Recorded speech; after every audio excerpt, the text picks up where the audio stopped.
首先，很多人不知道 ITIN 是什么，这里简单的说一下。大部分在美国纳税的人都有 SSN， 但是 SSN 一般发放给在美国有工作的人。但是如果你没有去过美国，但是在美国却有家公司有业务，你又不能获得 SSN， 所以你可以拿 ITIN 当成税号来代替使用。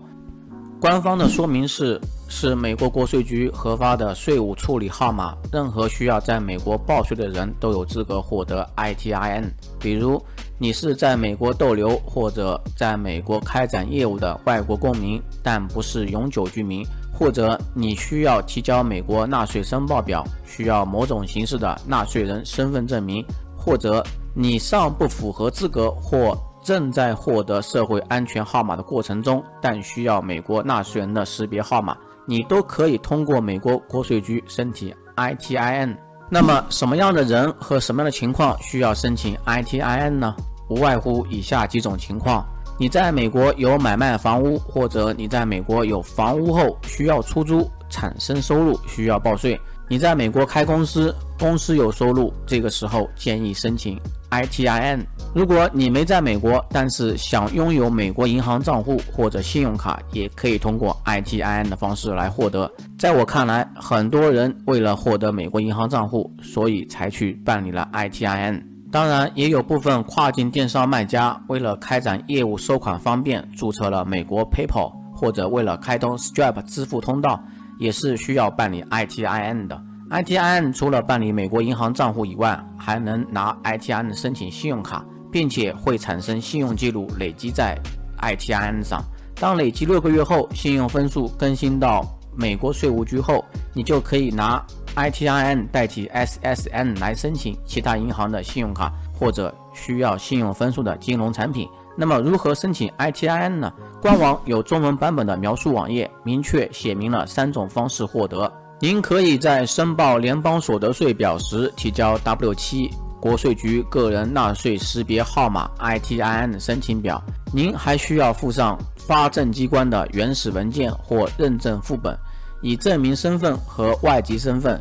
如果您符合例外规定，请在提交 W7 表时附上身份证明、外籍身份证明和符合例外规定的佐证文件。如果您符合例外条件，请将您的身份证明、外籍身份文件以及例外证明文档与 W7 表格一起提交。申请的方式有3种，第一种就是把 W7 表格、税表、身份证明以及外籍身份文件邮寄到官网指定的地址办理。身份证明最好是身份证加驾照等，外籍身份证明就是护照。其实一般默认只需要提供护照就可以了，没有护照才需要身份证等证明，当然不是中英双语的都需要公证。这种方式一般耗时比较久，但是隐私安全性比较好，一般需要14周完成。如果短时间不需要用到护照，你可以这样自己去邮寄办理，但是这种方式可能需要你自行拥有税表，并且拥有一个合理的理由。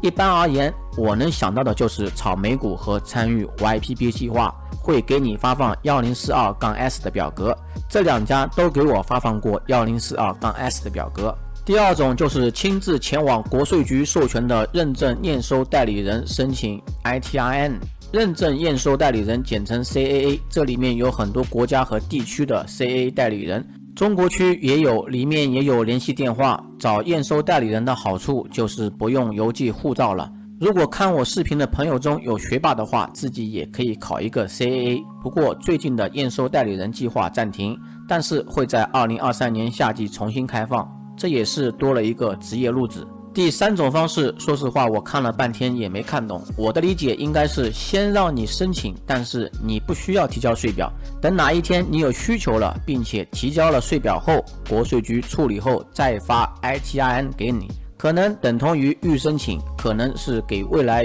预期用得上 ITIN 的人提前准备的。我应该何时申请呢？任何年度内都可以申请，但是要在年度申报税表截止日之前申报，否则会产生罚金。取得 ITIN 需要多少时间？一般7周内，事实可能需要2到3个月，何况近期来看，很多人都在申请。下面还有一个联系电话，有需要可以寻求帮助。申请 ITIN 的那一年税表只能邮寄，但是拿到 ITIN 之后每年报税就可以以电子申报了。关于 ITIN 到期的常见问题，我会把相应官网链接放在视频下方。如果你依然不太明白如何申请，那么建议你在这个网站可以找到可以代办的人，而且价格比一般的市场上便宜许多。网站链接可以在视频下方找到，并且在这个网站上有不少都是华人在开展业务，你在沟通的时候可以用中文来提问，这样比较方便，